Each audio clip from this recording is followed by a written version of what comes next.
ओम नमः शिवाय। हर हर महादेव। बोलो शिव शंकर भगवान भोलेनाथ की जय। प्रिय भक्तजनों, सावन शिवरात्रि व्रत की यह पावन पुण्यमयी कथा जो हमें धर्म, भक्ति, व्रत, उपवास और भगवान शिव की महिमा का सार सिखाती है। श्रावण मास की कृष्ण पक्ष की चतुर्थी तिथि को सावन शिवरात्रि कहा जाता है। यह दिन भगवान शिव और माता पार्वती के विवाह की स्मृति में तथा शिव जी के रुद्र रूप की आराधना हेतु समर्पित है। इस दिन व्रत, रात्रि जागरण, शिवलिंग अभिषेक और भजन की विशेष महिमा बताई गई है। बहुत समय पहले की बात है। एक शिवाकू वंश में एक प्रतापी राजा राज्य करता था, जिनका नाम था चित्रभानु। वह धर्मात्मा, सत्यवादी और शिव भक्त था। एक दिन उनके राजप्रसाद में महान ऋषि अष्टवक्र जी पधारे। राजा ने उनका आदर पूर्वक स्वागत किया, पाद अर्घ दिया और प्रणाम कर कहा, हे मुनिवर, आपका आगमन मेरे राज्य में और जीवन के लिए परम कल्याणकारी है। ऋषि अष्टवक्र ने राजा को ध्यान से देखा और कहा, हे राजन, आज तुम्हारे मुख पर कोई विशेष विषाद है। तुम्हारी चित्तवृत्ति विचलित प्रतीत हो रही है, इसका क्या कारण है? राजा चित्रभानु ने गहरी सांस ली और कहा, हे गुरुवर, एक अजीब बात है।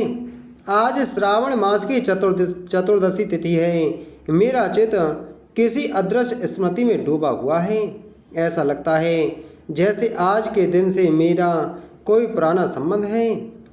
यह सुनकर अष्टवक्र जी ने तपोबल से पुनर्जन्म को देखा और बोले, हे राजन, यह सब तुम्हारे पूर्व जन्म के कर्मों का प्रभाव है। मुझे तुम्हारा पूर्व जन्म स्मरण हो आया है। क्या तुम स्वयं जानना चाहोगे? राजा ने हाथ जोड़कर कहा, हे ऋषिवर, कृपया मुझे मार्गदर्शन दें, मैं जानना चाहता हूँ। ऋषि बोले, हे राजन, पूर्व जन्म में तुम एक साधारण व्यापारी थे। तुम्हारा नाम था सुधर्मा। तुम व्यापार के लिए नगर नगर भटकते थे। एक बार श्रावण मास की चतुर्दशी को तुम जब व्यापार से लौट रहे थे तो घोर वर्षा हो रही थी। रास्ते में एक पुराना शिव मंदिर मिला। तुमने वहां आश्रय लिया। वर्षा के कारण तुम भूखे प्यासे रह गए और अनजाने में ही उपवास कर लिया। उस रात तुमने शिव मंदिर में ही जागरण किया। कभी शिवलिंग पर गिरते बेलपत्र उठाए, कभी मंदिर की सफाई की। यह सब अनजाने में तुमसे हुआ। लेकिन भगवान शिव भक्त की भावना को ही प्रधान मानते हैं। तुम्हारा वह उपवास, वह जागरण, वह सेवा, सब कुछ शिव को अर्पण हो गया और उसी पुण्य के फल स्वरूप इस जन्म में तुम राजा बने। राजा यह सुनकर अत्यंत व्याकुल हो उठे। उनकी आंखों से आंसू बहने लगे। उन्होंने कहा, हे मुनिवर, अनजाने में किए गए उस व्रत से जब इतना फल मिला, तो यदि आज इस जन्म में मैं संकल्प पूर्वक व्रत करूंगा तो मेरी आत्मा निश्चय ही परम कल्याण को प्राप्त करेगी। ऋषि अष्टवक्र बोले, हे राजन, सावन शिवरात्रि का व्रत सर्व व्रतों में श्रेष्ठ है। इस दिन किया गया शिव पूजन, रात्रि जागरण और भक्ति सारे पापों को हर लेता है। यह व्रत मोक्षदायक है, जीवनदायक है और सौभाग्य प्रदायक है।